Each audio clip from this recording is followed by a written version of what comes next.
সমগ্ৰ অসমবাসী ৰাইজৰ ওচৰত ক্ষমা বিচাৰিছোঁ যে মই এটা ভুল বাক্য কৈছিলোঁ, যিটো ভুল বাক্য মোৰ মুখেদি ওলোৱাটো উচিত নাছিলে। মই কৈছিলোঁ যে যিসকল মুছলমান লোকে বিজেপিক ভোট দিয়ে সেইসকল কাফেৰ, সেইসকল নৰকলৈ যাব, এনেকুৱা ধৰণৰ আল্লাই তেওঁলোকক শাস্তি দিব, এনেকুৱা ধৰণৰ বক্তব্য এটা প্ৰকাশ কৰিছিলোঁ। মই একজেক্ট বাক্যটো ক'ব নোৱাৰিব পাৰোঁ, কিন্তু এনেকুৱা ধৰণৰ বাক্য এটা প্ৰকাশ কৰিছিলোঁ। আচলতে গোটেই দিন ৰাত যোৱা কিছুদিন ধৰি একেৰাহে প্ৰচাৰ চলাই থকাৰ কাৰণে মই যথেষ্ট এনেকুৱা ধৰণৰ প্ৰত্যেক দিনাই 20-25খন মিটিঙত এনেকৈ ভাষণ দি থকাৰ কাৰণে আকস্মিকভাৱে চিন্তা নকৰাকৈ এনেকুৱা ভুল বাক্য এটা কৈ পেলালোঁ। সেইকাৰণে সকলো ৰাইজে মোক ক্ষমা কৰিব।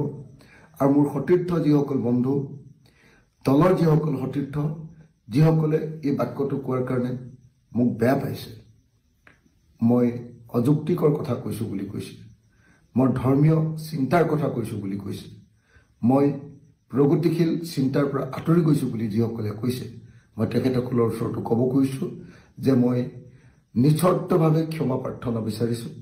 মোৰ ভুল হৈছে, মই এনেকুৱা বাক্য কোৱা উচিত নাছিলে। মই ভৱিষ্যতে এনেকুৱা বাক্য নকওঁ।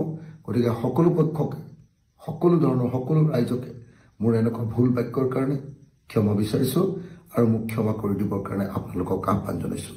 ধন্যবাদ। জয় অসম। এই মুহূৰ্তত মই সমগ্ৰ অসমবাসী ৰাইজৰ ওচৰত ক্ষমা বিচাৰিছোঁ যে মই এটা ভুল বাক্য কৈছিলোঁ, যিটো ভুল বাক্য মোৰ মুখেদি ওলোৱাটো উচিত নাছিলে।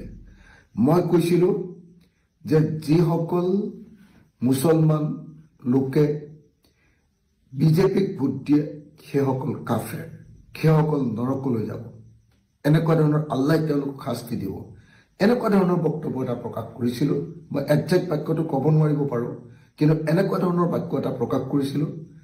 আচলতে গোটেই দিন ৰাত যোৱা কিছুদিন ধৰি একেৰাহে প্ৰচাৰ চলাই থকাৰ কাৰণে মই যথেষ্ট এনেকুৱা ধৰণৰ প্ৰত্যেক দিনাই 20-25খন মিটিঙত এনেকৈ ভাষণ দি থকাৰ কাৰণে আকস্মিকভাৱে চিন্তা নকৰাকৈ এনেকুৱা ভুল বাক্য এটা কৈ পেলালোঁ।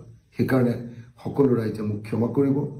আৰু মোৰ সতীৰ্থ যিসকল বন্ধু, দলৰ যিসকল সতীৰ্থ, যিসকলে এই বাক্যটো কোৱাৰ কাৰণে মোক বেয়া পাইছে, মই অযুক্তিকৰ কথা কৈছোঁ বুলি কৈছে, মই ধৰ্মীয় চিন্তাৰ কথা কৈছোঁ বুলি কৈছে, মই প্ৰগতিশীল চিন্তাৰ পৰা আঁতৰি গৈছোঁ বুলি যিসকলে কৈছে, মই তেখেতসকলৰ ওচৰতো ক'ব কৈছোঁ যে মই নিস্বাৰ্থভাৱে ক্ষমা প্ৰাৰ্থনা বিচাৰিছোঁ। মোৰ ভুল হৈছে, মই এনেকুৱা বাক্য কোৱা উচিত নাছিলে। মই ভৱিষ্যতে এনেকুৱা বাক্য নকওঁ। গতিকে সকলো পক্ষকে, সকলো ধৰণৰ সকলো ৰাইজকে মোৰ এনেকুৱা ভুল বাক্যৰ কাৰণে ক্ষমা বিচাৰিছোঁ আৰু মোক ক্ষমা কৰি দিবৰ কাৰণে আপোনালোকক আহ্বান জনাইছোঁ। ধন্যবাদ। জয় অসম।